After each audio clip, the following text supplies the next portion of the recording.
Hello friends, welcome back to my channel basic to advance education. आज की इस video में हम आईसीएसई की बुक मलबेरी का 6 चैप्टर पढ़ेंगे जिसका नाम है द सैचल। सैचल क्या होता है? एक तरह का थैला होता है जिसमें कि हम अपना खाना पैक कर कर लेके जाते हैं और ये थ्रेड का बना हुआ होता है। ठीक है। The lunch bell blared and the class rush to get in the line. Lunch break की बेल हो जाती है और सब बच्चे लाइन बना लेते हैं क्लास से बाहर जाने के लिए। But Kojo lingered dilly dallying at his desk to make sure that he was the last as they made their way single file down the hall to the cafeteria. लेकिन Kojo अपने desk पर रुका रहता है, धीरे धीरे समय बिताता रहता है ताकि वह सबसे आखिर में जाए कैफेटेरिया में जहाँ पर उसने लंच करना है। He was not looking forward to the lunch break at all. वह लंच ब्रेक के लिए बिल्कुल भी इंतज़ार नहीं करता। मीन्स उसका लंच ब्रेक में जाने का मन नहीं होता। उसका एक रीज़न है, वो क्या हम देखेंगे अभी। Kojo's classmates carried cool looking lunch bags, sleek, colorful, zippered bags containing all kinds of delights and delicates. Kojo के जो क्लासमेट होते हैं उनके पास काफ़ी अट्रैक्टिव लंच बॉक्स होते हैं। ठीक है, रंग बिरंगे होते हैं, उनके जिप भी लगी हुई होती है और उनमें डिफरेंट टाइप का फूड होता है जो कि काफ़ी टेस्टी होता है। A plain old brown paper bag and a plain old sandwich were what Kojo longed for. Kojo एक साधारण पुराने ब्राउन कलर के कागज़ में एक ब्राउन कलर का सैंडविच लेकर आता है। ही carried an old satchel because his grandmother made him.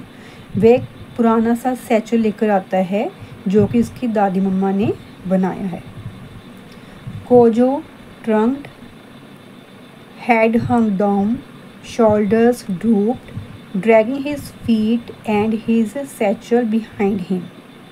Kojo सिर झुकाकर, कंधे ढीले कर कर अपने पैर घसीटता हुआ अपने सैचल जो उसका लंच बॉक्स है उसको अपने शोल्डर्स पर रखता है और धीरे धीरे चलना शुरू कर देता है। In the lunchroom, Kojo placed the beat-up old bag on his lap and reached inside. Lunch room में कोजो ने पुराना बैग अपनी झोली में रखा और उसके अंदर हाथ डाला। ही सिंगल हैंडेडली ओपन, उसने अपने एक हाथ से ही उस सैचल को खोला एंड अनरैप हिज फूड, अपने फूड को अनरैप किया। Pinched off pieces and stuffed the tasty morsels into his mouth. उसने अपने हाथों से उस खाने को छोटे छोटे पीसेस में किया और अपने मुंह में उस टेस्टी खाने को डालने लगा। Kojo was just now comfortable to let anyone know what he was eating. Kojo बिल्कुल भी सहज नहीं था कि किसी को पता चले कि वह क्या खा रहा है। मतलब कि वो अनकंफर्टेबल फील कर रहा था किसी के सामने भी अपने टिफ़िन को खोलने के लिए। At his old school things were different. लेकिन जब वो अपने पहले स्कूल में पढ़ता था, पुराने स्कूल में, वहाँ पर चीज़ें सब अलग थीं। ही remembered how his classmates admired his bag. जब वो पुराने स्कूल में पढ़ता था तो उसके जो क्लासमेट्स होते थे वो उसके सैचल को बड़ा एडमायर करते थे, वो उसको बहुत अच्छा कहते थे उसके बैग को। The satchel was sturdy but worn. जो सैचल था, जो थैला था, वो काफ़ी मजबूत था लेकिन काफ़ी पुराना हो चुका था। Its metal buckles had lost their sheen. उसके जो मेटल के बकल थे उसकी चमक ख़त्म हो चुकी थी। The stitches around the edges was frayed. जो थ्रेड के साथ सिलाई हुई थी वो भी क्या थी, उधड़ चुकी थी। And the material had faded. और जो भी कपड़ा था उस सैचल का वो फेड हो चुका था। ठीक है, वो उतना अट्रैक्टिव अब नहीं रह गया था क्योंकि वो काफ़ी पुराना था।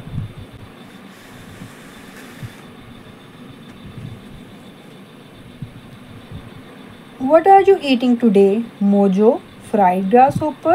Christopher piped from across a lunch table. Lunch table पर एक बॉय बैठा होता है क्रिस्टोफर। वो उससे कहता है कि मोजो तुम क्या खा रहे हो? Grasshoppers. Some classmates snickered nervously. कुछ बच्चे नर्वसली थोड़ा सा हंसते भी हैं। My name is Kojo and it's none of your business. लेकिन कोजो आगे से कहते हैं कि मेरा नाम कोजो है, मोजो नहीं है, और अपने काम से तुम मतलब रखो। Kojo glared at Christopher. वो गुस्से से क्रिस्टोफर से कहता है। Although Kojo had mustered up some courage to address Christopher. चाहे वो थोड़ी हिम्मत करता है क्रिस्टोफर को आंसर देने की, फिर भी he hastily wrapped up his food, और वो उस फूड को अपने सैचल में वापस रख देता है। He wanted to slide under the table and disappear forever. वह चाहता था कि वह टेबल के नीचे घुस जाए और हमेशा के लिए गायब हो जाए। With him feeling so out of place, how was he ever going to stand in front of the class next week and give a report on a topic of his choice. जब वह खुद को अलग feel करता है सभी बच्चों से, तो वह नर्वस होता है कि जब वो नेक्स्ट वीक जो उसकी जो रिपोर्ट उसने क्लास में प्रेजेंट करनी है तो वो उसको कैसे करेगा। The afternoon took forever to come to an end, and after school Kojo made sure that he walked home alone. दोपहर का समय बहुत लंबा लग रहा था उसको था कि कब स्कूल ख़त्म हो और वो घर में वापस जाए अकेला ही। His grandmother kept the house sparkling clean while his parents worked at the hospital. जब उसके माता पिता कोजो के जो पेरेंट्स हैं वो हॉस्पिटल में काम करने के लिए चले जाते हैं, तो उसकी जो ग्रैंड मदर है वो वही घर को साफ़ सुथरा रखती हैं। His grand mother enter the kitchen holding his baby sister. जो कोजो की छोटी बेबी सिस्टर है उसको ग्रैंड मदर अपने साथ लेकर किचन में जाते हैं। Hania who was delighted to see him. उसकी सिस्टर का नेम क्या है? हैनिया, और वो कोजो को देख कर होती है खुश हो जाती है। Don't fix me any more lunches. I'm not eating them anymore. Kojo announced to his grandmother. Kojo अपनी ग्रैंडमदर से कहता है थोड़ा सा नाराज़ होकर कि आप मेरे लिए लंच मत बनाया करो, मैं अब इसको नहीं खाऊंगा। Wait, his grandmother demanded, speaking to Kojo in her native Ghanaian language. जो उसकी ग्रैंडमदर है उसको कहती है कि रुको, वो उससे कुछ बात करना चाहती हैं। वो अपनी नेटिव लैंग्वेज गनीर में जे कहती हैं। Who is this who thinks he can talk to me in such a tone. वो कहती है कि कौन सा लड़का है जो मुझसे इस तरीके से बात कर रहा है। Somebody please find my grandson and bring him to me because this child is not the one I know. उसकी ग्रैंड मदर कहते हैं कोई जाओ और मेरे ग्रैंडसन को ढूंढ कर लाओ, ये वो लड़का नहीं है जिसे मैं जानती हूँ। Only you did not understand. No one brings this kind of lunch to school in an ugly bag that looks like this, he replied. Kojo अपनी ग्रैंड मदर से कहता है कि दादी आप नहीं समझते हो, कोई भी बच्चा ऐसा नहीं है जो कि आजकल इस तरह का लंच बॉक्स स्कूल में लेकर आता है। Son, come sit right here. His grandmother pointed to a chair. उसकी ग्रैंडमदर चेयर की तरफ इशारा करके कहती हैं कि आप इधर आओ और जहाँ पर बैठो मेरे पास। She just does not understand, he thought. Kojo को लगता है कि उसकी ग्रैंडमदर कुछ भी नहीं समझती हैं इसके बारे में। He began to speak, but his grandmother was quiet. वो कुछ कहना चाहता है लेकिन उसकी ग्रैंडमदर क्या है, चुप है वहाँ पर।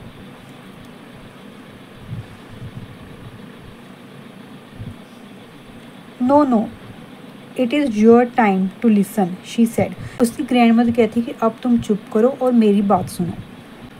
Your grandfather was a strong man and honourable, she began. उसकी ग्रैंडमदर ने बताना शुरू किया कि इसके जो ग्रैंडफादर थे काफ़ी स्ट्रॉन्ग मैन थे और रिस्पेक्टेबल पर्सन थे। He made a living as a fisherman. वो एक मछुआरे की लाइफ व्यतीत करते थे। And sold what he caught to markets throughout the city of Accra. जो भी वो मछलियाँ पकड़ते उनको बेचे थे सिटी में। सिटी का नाम क्या था? अकरा। He worked hard and encouraged his children to study and do their best। वो बहुत ही मेहनती थे और चाहते थे कि उनके बच्चे काफ़ी मेहनत करें और वो अच्छा पढ़ें। In the evenings after dinner you would find him in the yard playing soccer with the children। वो कहते थे कि तुमने देखा होगा कि वो जो आपके दादा थे वो बच्चों के साथ शाम के टाइम सॉकर खेलते थे। He passed his love for family and belief in hard work on to his son and to your father। उन्होंने अपने बेटे और फिर मुझ तक अपने परिवार के प्रेम और मेहनत में विश्वास को आगे बढ़ाया। कोजो सेट अप स्ट्रेट, अब वो सीधा होकर बैठ गया। He listened closely to what his grandmother was saying। अब वो बिल्कुल ध्यान से सुन रहा था कि उसकी ग्रैंडमदर क्या कह रही हैं। This was not like the folklore stories। ये एक लोक कथाएं नहीं है। She usually told him। वो समझ गया था कि ये एक लोक कथा नहीं है जो उसकी ग्रैंडमदर उनको सुनाती हैं। This was true। ये एक सच्ची कहानी है। This ugly bag was made by your ancestors and it has come a long way। His Oni continue. उसकी दादी बताते हुए कहती हैं कि ये जो बैग है, सैचल है, वो तुम्हारे पूर्वजों ने बनाया है और ये काफ़ी पुराना है। 3 generations have carried this satchel। 3 generation से इसको संभाला है, इसको यूज़ किया है। You are the 4th। और तुम चौथी जनरेशन हो जो कि इसको इस्तेमाल कर रहे हो। Oni stood with her hands on her hips as she shared with Kojo a most amazing story। उसकी दादी खड़े हुए, उन्होंने अपने कमर पर हाथ रखे और उन्होंने एक कहानी सुनानी शुरू की जो कि काफ़ी अमेजिंग थी। When she finished, Kojo knew what topic he would choose for his upcoming oral report। जब उन्होंने, उसकी दादी ने उसको सारी कहानी बताई अपने एंसेस्टर्स की, उस सैचल की, तब उसको जो टॉपिक चाहिए था अपनी रिपोर्ट देने के लिए स्कूल में, उसको वो ओरल टॉपिक मिल गया। उसको समझ में आ गया कि अब वो उस रिपोर्ट में क्या बताएगा।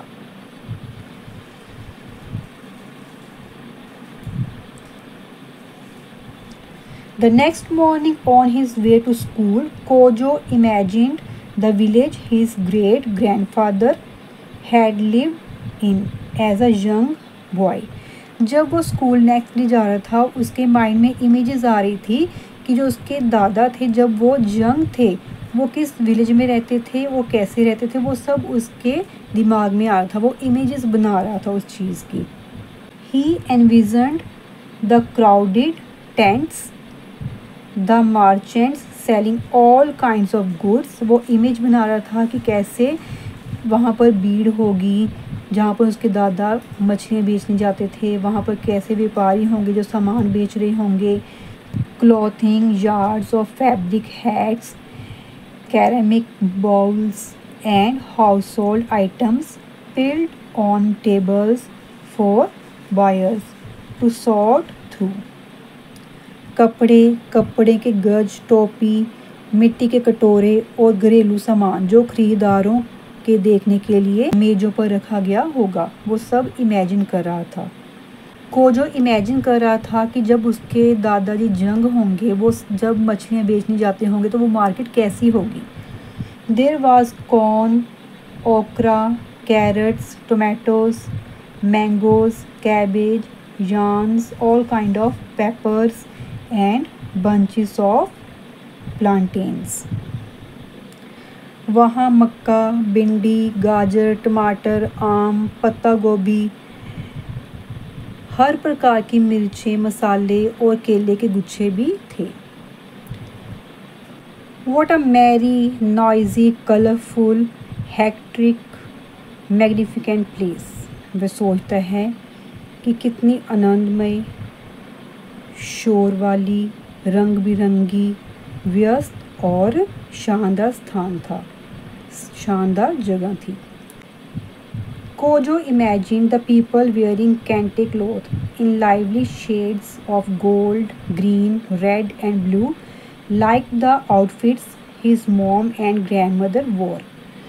कोजो इमेजिन करता है कि वहाँ के लोगों ने कैंटे के कपड़े पहने होंगे, ठीक है, जो कौन से कलर के होंगे, गोल्ड, ग्रीन, रेड और ब्लू कलर के, जैसे कि उसकी मॉम और ग्रैंडमदर पहनती थी.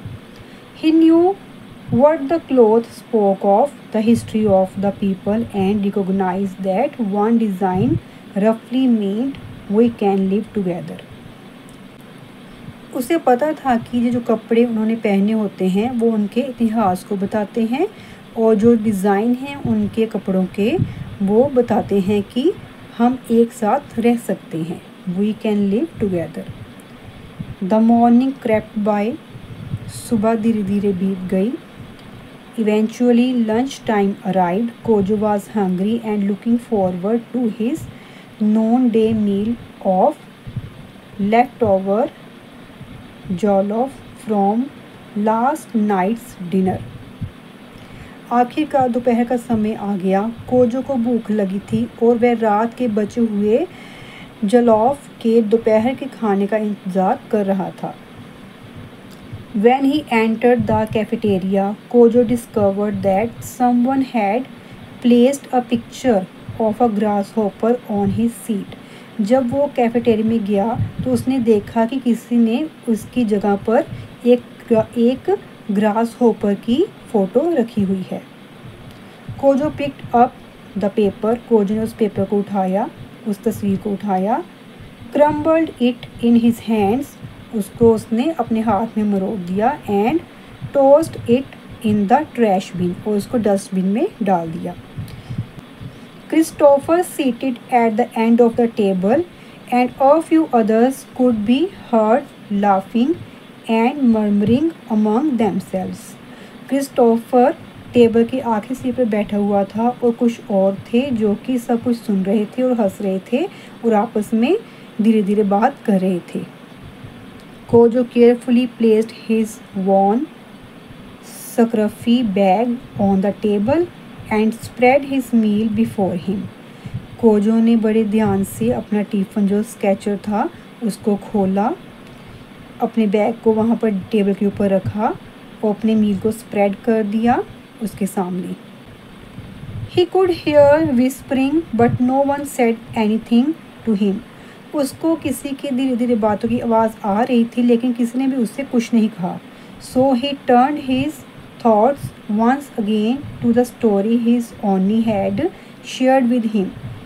अब उसकी सोच कहाँ पर जा रही थी कोजो की, जो उसकी दादी माँ ने उसको कहानी बताई थी अपने ग्रैंडफादर की. Savoured his meal and devoured the delicious African cake full of plump, juicy raisins.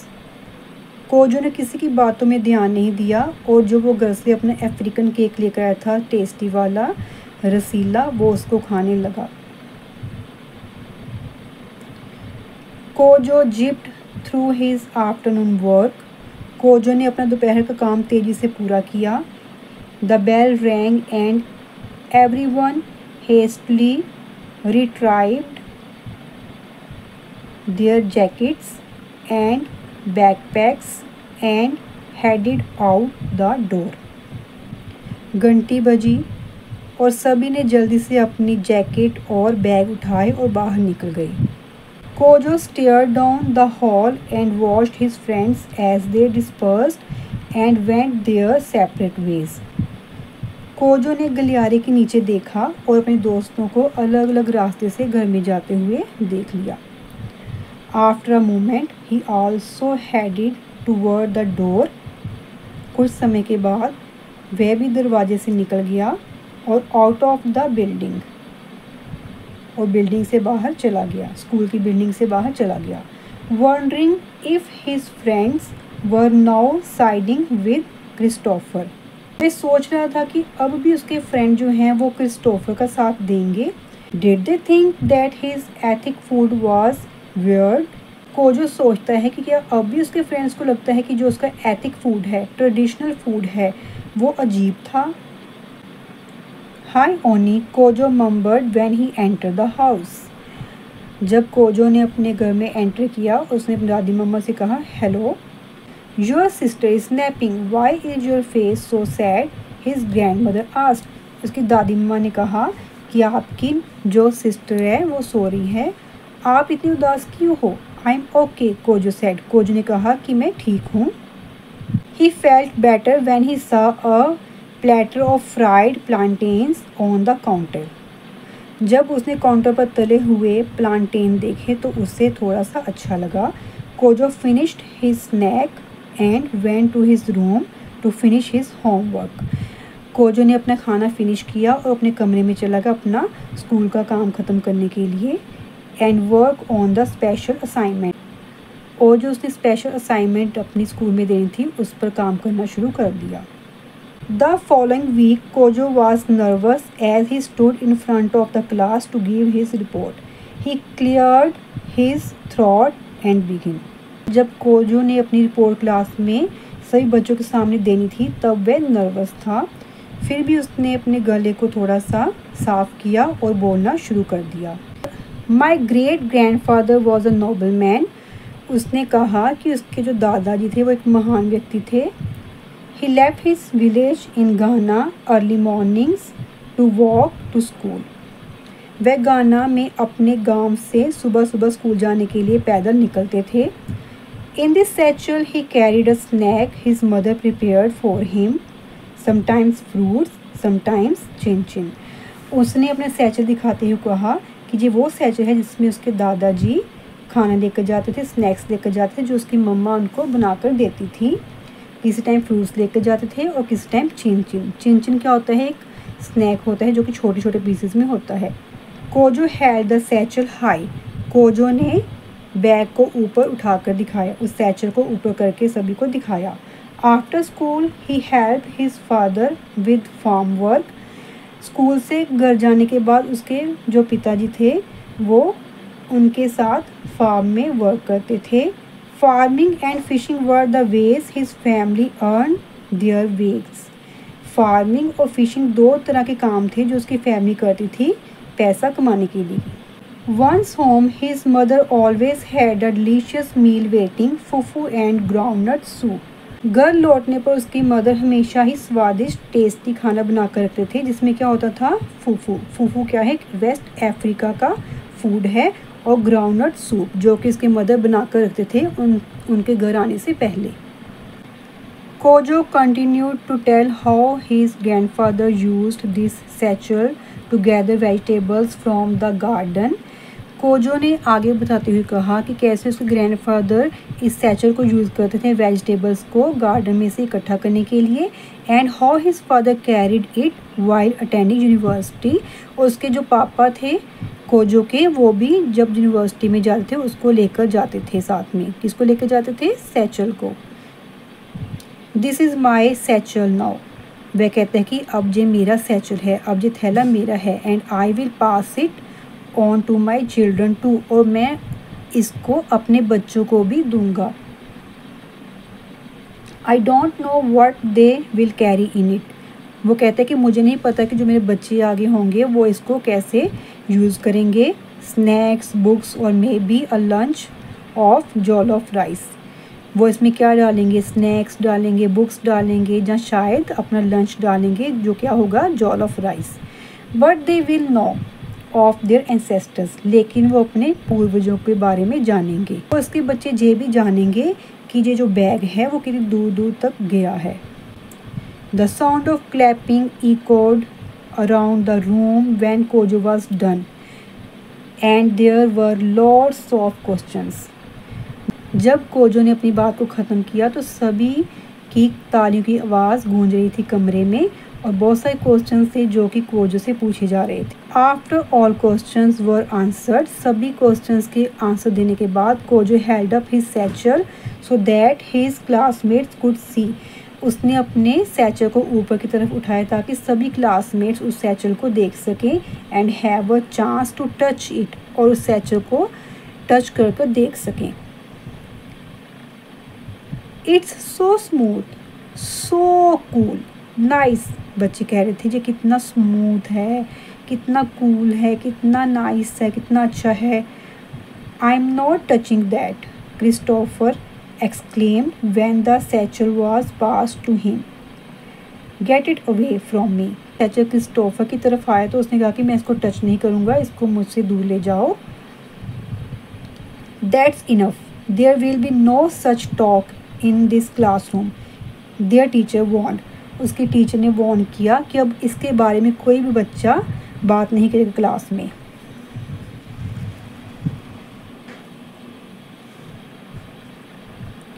Kojo ignored Christopher's remarks and continued chatting with his classmates as they passed the satchel around the room. Kojo ने Christopher की बात को अनसुना कर दिया और अपने classmate से बातचीत करता रहा जब वे बैग को एक दूसरे को दे रहे थे। Even those who were easily swayed by Christopher's jeering paid no attention to his comments. जहाँ तक कि जो बच्चे क्रिस्टोफर की मजाक उड़ाने वाली बातों में जल्दी आ जाते थे, उन्होंने भी उसकी बातों में ध्यान नहीं दिया। Christopher slumped in his seat and sheepishly looked around. Christopher अपनी सीट पर झुक गया और शर्मिंदा होकर इधर उधर देखने लगा। More reports were presented and the afternoon was a success. बहुत सारे बच्चों ने अपनी रिपोर्ट्स को प्रेजेंट किया और सारी दोपहर का समय बहुत अच्छे से व्यतीत हुआ। द बेल रैंग, बेल बज गई। Everyone collected their belongings and headed out to the door. सभी ने अपने जो सामान था उसको कलेक्ट किया और दरवाजे की तरफ जाना शुरू कर दिया। Seeing Christopher alone, Kojo lingered a bit and walked out with him. Christopher को अकेला देखते हुए कोजो थोड़ा रुका और उसके साथ बाहर निकला। When they got to the doorway, Christopher stopped and looked at Kojo. He extended a fist. जब वे दरवाजे तक पहुंचे, क्रिस्टोफर रुका और कोजो की ओर देखा। उसने अपनी मुट्ठी आगे बढ़ाई। Sorry man, he said and Kojo nodded. Then bumped fist with him. Sorry दोस्त, क्रिस्टोफर ने कहा सॉरी, उसने कहा और कोजो ने सिर हिलाया। फिर दोनों ने अपनी मुट्ठी को आपस में टकराया। So how did your report go today? His grandmother asked when Kojo arrived home. तो आज तुम्हारी रिपोर्ट कैसी रही? उसकी दादी ने उससे पूछा जब कोजो घर में पहुंच गया। टेरिफिक, ही रिप्लाइड, उसने बताया कि बहुत बढ़िया। Thanks for telling me that story ओनी, उसने दादी से कहा कि मुझे वो कहानी सुनाने के लिए आपका धन्यवाद। I want you to know of your legacy, मैं चाहती हूँ कि तुम अपनी विरासत को जानो। If I don't tell you it will not be remembered, अगर मैं तुम्हें नहीं बताऊँगी तो कोई इसे याद नहीं रखेगा। Come now wash your hands and help me make African salad, अब मेरे पास आओ, अपने हैंड वॉश करो और मेरे साथ अफ्रीकन सैलेड बनाने में मदद करो। Kojo help his grand mother mix the beans, potatoes, sardines, tomatoes and onions. Kojo ने अपनी दादी की मदद की सेम, आलू, सार्डिन मछली, टमाटो और प्याज को मिलाने में। He wanted to make sure there was plenty, so had have enough for lunch tomorrow. वह ये श्योर करना चाहती थी कि जो भी खाना बना है वो कल दोपहर तक बच जाए। आई होप जो अंडरस्टैंड इस स्टोरी में कैसे बताया गया कि जो आजकल की जनरेशन है वो पुरानी चीज़ों को पसंद नहीं करती, लेकिन उसके साथ भी कुछ हिस्टोरिकल मोमेंट्स जुड़े हुए होते हैं जो कि हमें अपनी ग्रैंड पेरेंट्स से पता चलते हैं और हमें उनको प्राउडली यूज़ करना चाहिए उन चीज़ों को, ना कि उनको इग्नोर करना चाहिए। If you like this video, please like, share and subscribe my channel. Thank you.